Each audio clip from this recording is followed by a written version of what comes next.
Time Machine by H.G. Wells. Chapter 6. The Sunset of Mankind.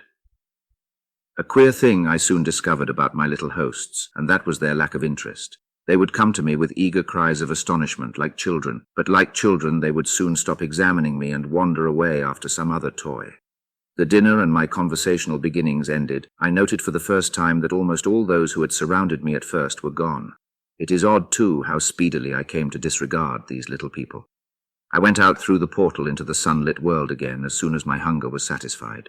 I was continually meeting more of these men of the future, who would follow me a little distance, chatter and laugh about me, and having smiled and gesticulated in a friendly way, leave me again to my own devices.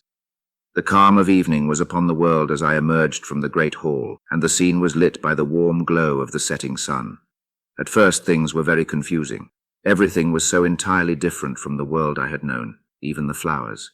The big building I had left was situated on the slope of a broad river valley, but the Thames had shifted perhaps a mile from its present position. I resolved to mount to the summit of a crest, perhaps a mile and a half away, from which I could get a wider view of this our planet in the year 802,701 A.D. For that, I should explain, was the date the little dials of my machine recorded. As I walked, I was watching for every impression that could possibly help to explain the condition of ruinous splendor in which I found the world. For ruinous it was.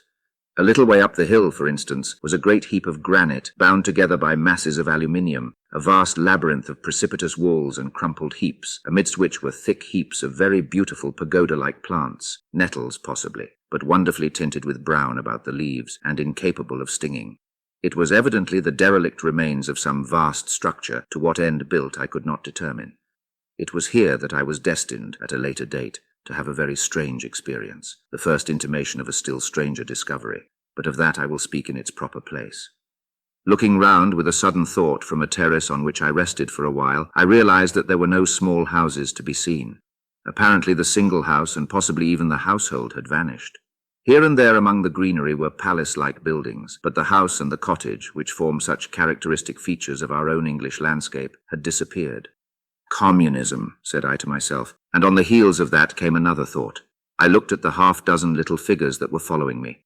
Then, in a flash, I perceived that all had the same form of costume, the same soft, hairless visage, and the same girlish rotundity of limb. It may seem strange, perhaps, that I had not noticed this before, but everything was so strange. Now I saw the fact plainly enough. In costume, and in all the differences of texture and bearing that now mark off the sexes from each other, these people of the future were alike, and the children seemed to my eyes to be but the miniatures of their parents. I judged then that the children of that time were extremely precocious, physically at least, and I found afterwards abundant verification of my opinion. Seeing the ease and security in which these people were living, I felt that this close resemblance of the sexes was after all what one would expect. For the strength of a man and the softness of a woman, the institution of the family, and the differentiation of occupations are mere militant necessities of an age of physical force. Where population is balanced and abundant, much childbearing becomes an evil rather than a blessing to the state. Where violence comes but rarely and offspring are secure, there is less necessity, indeed there is no necessity, for an efficient family, and the specialization of the sexes with reference to their children's needs disappears. We see some beginnings of this even in our own time, and in this future age it was complete. This, I must remind you, was my speculation at the time. Later, I was to appreciate how far it fell short of the reality. While I was musing upon these things, my attention was attracted by a pretty little structure, like a well under a cupola. I thought in a transitory way of the oddness of wells still existing, and then resumed the thread of my speculations. There were no large buildings towards the top of the hill, and as my walking powers were evidently miraculous, I was presently left alone for the first time. With a strange sense of freedom and adventure, I pushed on up to the crest. There I found a seat of some yellow metal that I did not recognize, corroded in places with a kind of pinkish rust and half smothered in soft moss, the armrests cast and filed into the resemblance of griffins' heads. I sat down on it, and I surveyed the broad view of our old world under the sunset of that long day. It was as sweet and fair a view as I have ever seen. The sun had already gone below the horizon, and the west was flaming gold, touched with some horizontal bars of purple and crimson. Below was the valley of the Thames, in which the river lay like a band of burnished steel. I have already spoken of the great palaces dotted about among the variegated greenery, some in ruins and some still occupied. Here and there rose a white or silvery figure in the waste garden of the earth. Here and there came the sharp vertical line of some cupola or obelisk. There were no hedges, no signs of proprietary rights, no evidences of agriculture. The whole earth had become a garden. So watching, I began to put my interpretation upon the things I had seen, and as it shaped itself to me that evening, my interpretation was something in this way. Afterwards I found I had got only a half-truth, or only a glimpse of one facet of the truth. It seemed to me that I had happened upon humanity upon the wane. The ruddy sunset set me thinking of the sunset of mankind. For the first time I began to realize an odd consequence of the social effort in which we are at present engaged, and yet, come to think, it is a logical consequence enough. Strength is the outcome of need. Security sets a premium on feebleness. The work of ameliorating the conditions of life, the true civilizing process that makes life more and more secure, had gone steadily on to a climax. One triumph of a united humanity over nature had followed another. Things that are now mere dreams had become projects deliberately put in hand and carried forward, and the harvest was what I saw. After all, the sanitation and the agriculture of today are still in the rudimentary stage. The science of our time has attacked but a little department of the field of human disease, but even so it spreads its operations very steadily and persistently.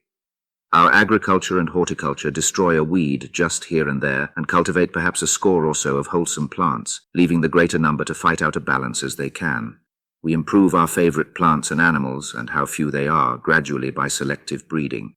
Now a new and better peach, now a seedless grape, now a sweeter and larger flower, now a more convenient breed of cattle.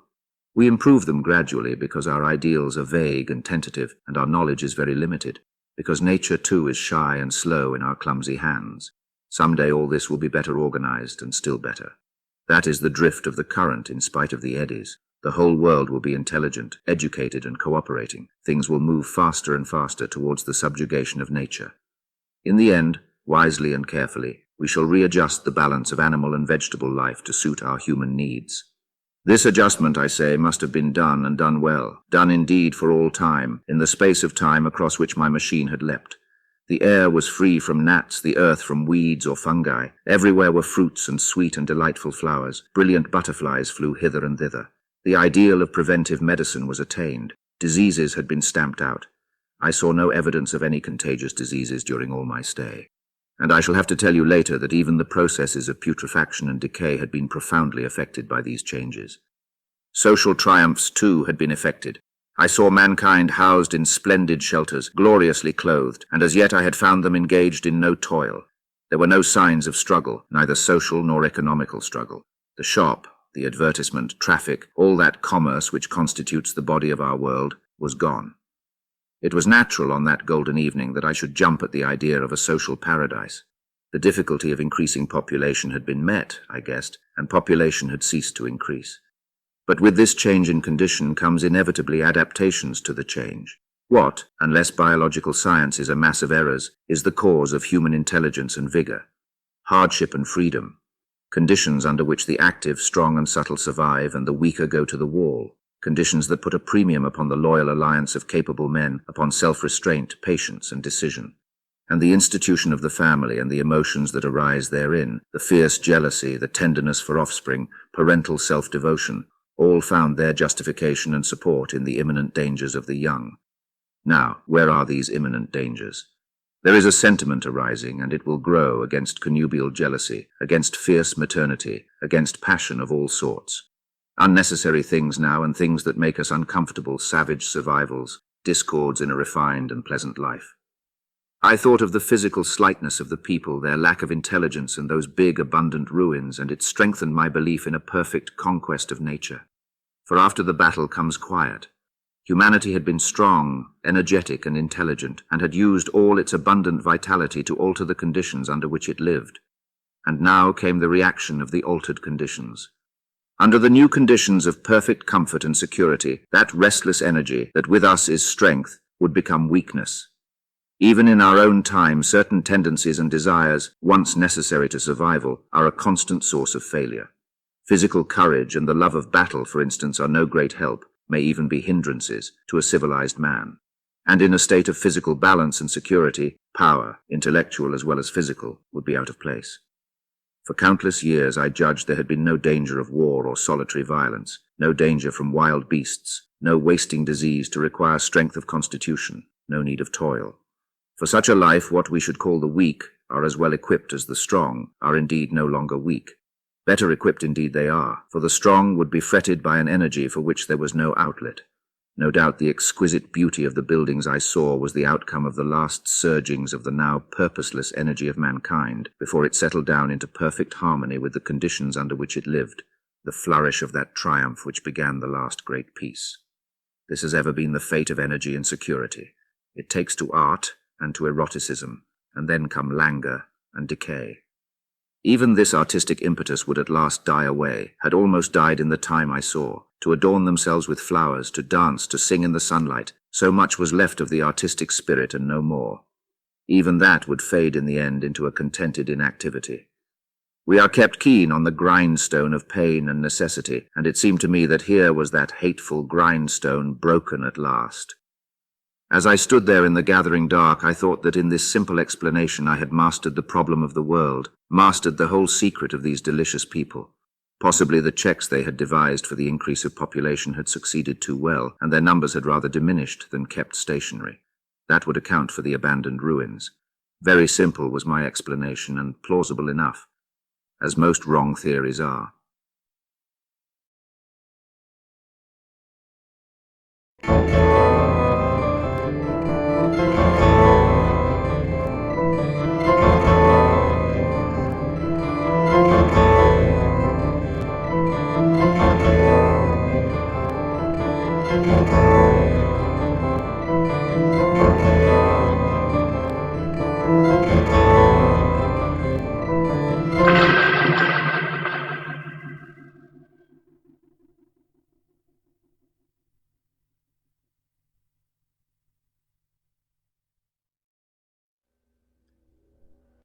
Masters, mistresses, the Doctor requires materials in order to maintain the TARDIS and ensure continued functionality. He similarly requires carbon-based comestibles to sustain his own biological functions and existence. Master would never say this, but he requires aid beyond that supplied by this unit in order to acquire these. To aid the Doctor in his various tasks and creations, this can be most effectively achieved via Patreon or Substack subscriptions, or through donations directly to PayPal. Or if you desire physical goods in return for your contributions, written accounts of my travels with the Doctor are also available on Amazon. Links are in the description below. Thank you, masters, mistresses.